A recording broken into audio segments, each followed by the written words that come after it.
I am on here today because there needs to be some change in our DHHS, CPS, whatever the Child Protective Services in your states are called. There needs to be a change of how it's handled and how they are failing our children, especially in Nebraska and Colorado and all the other states around us. There needs to be change, kind of like a backstory that I have because of this.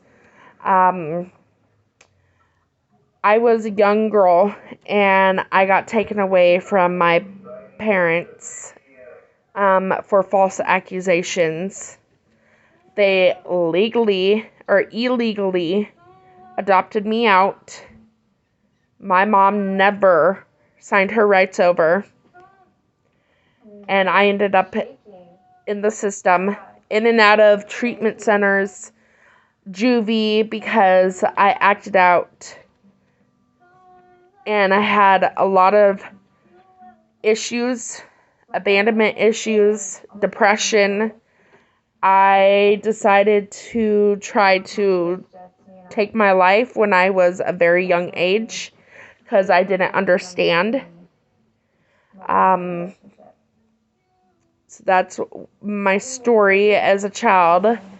On top of that, me and my husband and my kids were living in Colorado.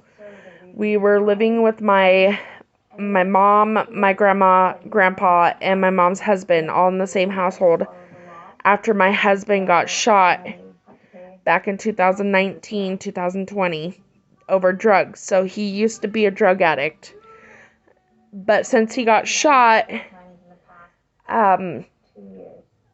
he's been clean for 4 years now. And anyways, while we were at my grandparents' house,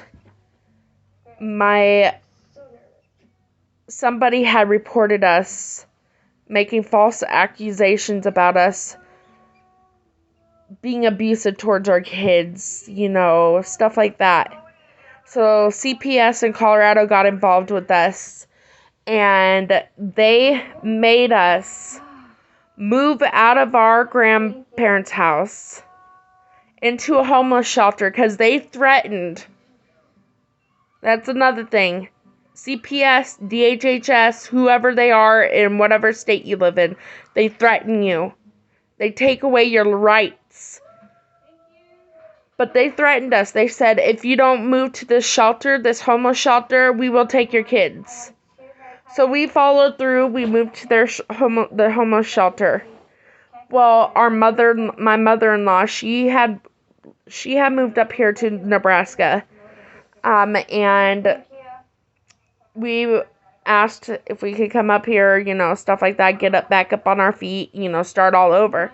She agreed to it, came back up here, moved to Nebraska, and DHHS followed us because our case had not been closed yet.